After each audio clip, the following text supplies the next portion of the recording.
എഴുത്തുകാരൻ. അപ്പോൾ അമ്മേ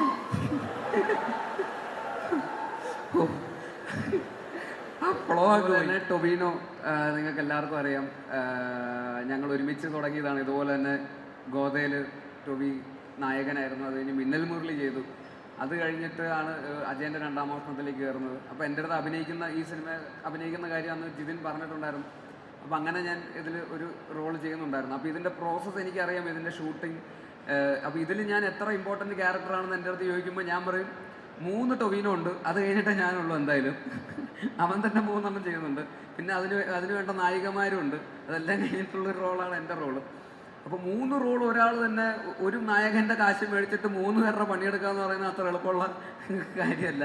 അതായത് ഒരു സിനിമയിൽ തന്നെ 3 ആളായിട്ട് നിൽക്കുക എന്ന് പറയുന്നത്, അതും പല കാലഘട്ടങ്ങളിലുള്ള ആൾക്കാരായിട്ട് അഭിനയിക്കുക എന്ന് പറയുന്നത് അത്ര നിസ്സാരമായിട്ടുള്ള കാര്യമല്ല. കാരണം നമ്മുടെ മാനറിസംസും നമ്മുടെ ബോഡി ലാംഗ്വേജും എക്സ്പ്രഷൻസും ഒക്കെ ഒരേപോലെ ആയിപ്പോകാനുള്ള സാധ്യതയുണ്ട്. അത് 3 ആളായിട്ട് ഫീൽ ചെയ്യിപ്പിക്കുക, ഒരേ സമയത്ത് തന്നെ അടുത്ത സെക്കൻഡിൽ മറ്റേ ആളായിരിക്കും കാണിക്കുക. ഒരു 2 മിനിറ്റ് കഴിയുമ്പോൾ തിരിച്ച് വീണ്ടും ഈ കാലഘട്ടത്തിലെ ആളെ കാണിക്കും. ഇതെല്ലാം ഇങ്ങനെ മാറി മറിഞ്ഞുകൊണ്ടിരിക്കുമ്പോൾ നമ്മൾ പലതായിട്ട് തോന്നിപ്പിക്കുക എന്ന് പറയുന്നത് അത്ര നിസ്സാരമായിട്ടുള്ളൊരു കാര്യമല്ല. അത് ഈ പറയുന്ന ഒരു ആക്ടർ എന്നുള്ള രീതിയിലും അതുപോലെ തന്നെ ഫിസിക്കലി എടുക്കുന്ന എഫേർട്ടൊക്കെ ഒരുപാട് എഫേർട്ട് എടുത്തിട്ടാണ് ഈ സിനിമയ്ക്ക് വേണ്ടി ഡെഡിക്കേറ്റ് ചെയ്ത് അതിനുവേണ്ടി ഇറങ്ങി തിരിച്ചത്. ഞാൻ ജയ ജയ എന്ന് പറഞ്ഞൊരു സിനിമയിൽ ഒരു 5 മിനിറ്റിൻ്റെ ആക്ഷൻ ചെയ്തപ്പോൾ തന്നെ എനിക്ക് മതി, ഇനി ഞാൻ ആക്ഷൻ ചെയ്യില്ല എന്ന് പറഞ്ഞതാണ്. എന്നെക്കൊണ്ട് വയ്യ, ഇടിയും കൊണ്ട് സ്റ്റിച്ചൊക്കെ ഇട്ട് ആശുപത്രിയിലേക്ക് അയതാണ്. അപ്പോൾ അങ്ങനെയുള്ള സാഹചര്യത്തിലാണ് മുഴുനീള ആക്ഷൻ സിനിമയൊക്കെ ചെയ്യുന്നത്. കുതിരപ്പുറത്തൊക്കെ കയറി ഓടിക്കുക, കുതിരേൻ്റെ പുറത്തൊക്കെ കയറി ഓടിക്കുക എന്നത് സിനിമയെ കാണുന്നത് ഭയങ്കര എളുപ്പമാണ്. പക്ഷേ ജീവിതത്തിൽ അത്ര എളുപ്പമല്ല. അത് കുതിര കയറിയിട്ടുള്ളവർക്ക് എനിക്ക് അറിയാമെന്ന് എനിക്ക് തോന്നുന്നു. കുതിരയ്ക്ക് തോന്നുന്ന വഴിക്കൊക്കെ ഓടിക്കളയും ചിലപ്പോൾ. അതുപോലെ കുതിരയെ വെച്ച് ഷൂട്ട് ചെയ്യുക എന്ന് പറയുന്നത് അത്ര എളുപ്പമുള്ള കാര്യമല്ല. അവിടെ നിന്ന് ഇവിടം വരെ കുതിര ഓടണം എന്ന് പറഞ്ഞ ആക്ഷൻ എന്ന് പറഞ്ഞാൽ കുതിരയൊക്കെ ഓടുകയൊന്നുമില്ല. അങ്ങനെ യുദ്ധമൊക്കെ ഷൂട്ട് ചെയ്ത് നിങ്ങളൊന്ന് ആലോചിച്ച് നോക്കി, 500 കുതിര അവിടെ നിന്ന് ഇങ്ങോട്ട് ഇവിടം വരെ ഓടുകയാണ്. ഈ കുതിരകൾ ആക്ഷൻ എന്ന് പറയുമ്പോൾ തോന്നിയ വഴിക്കൊക്കെ ആരും ഓടുക. ഈ കുതിരകൾ എല്ലാവരെയും കൺട്രോൾ ചെയ്ത് 500 കുതിരകൾ ഇങ്ങനെ ഓടിക്കുക എന്ന് പറയുന്നത് അത്ര എളുപ്പമുള്ള കാര്യമല്ല.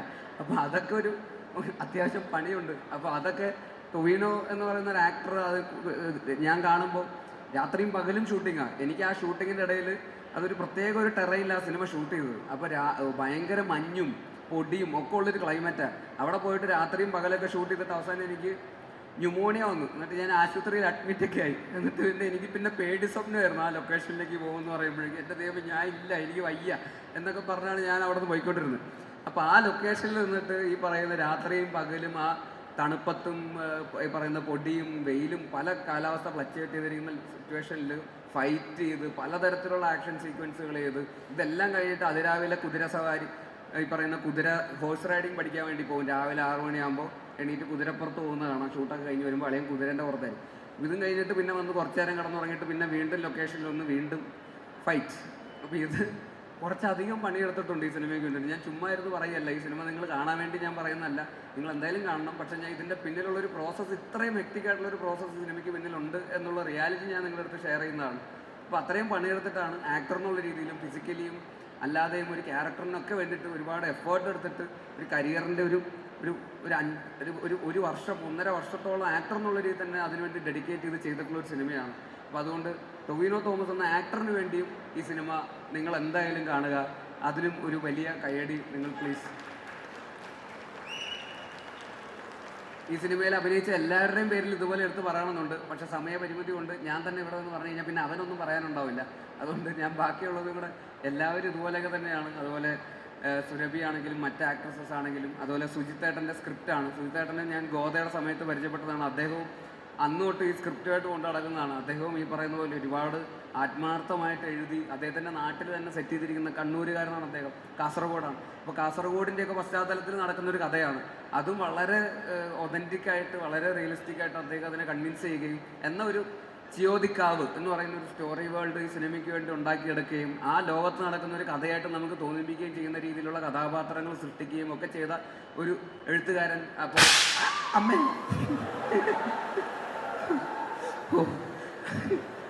ആ ഫ്ലോക്ക് പോയി, നീ പറഞ്ഞ് ജയിപ്പിച്ചാണോ ഇത്? സാധാരണ ഇങ്ങനത്തെ പരിപാടി നിന്റെ ഭാഗത്തും ഉണ്ടാവാറ്. അപ്പോൾ എന്തായിരുന്നു നമ്മൾ പറഞ്ഞത്? ചിയോദിക്കാവ്. അപ്പോൾ നന്നായിട്ട് എഴുതിയിട്ടുണ്ട്.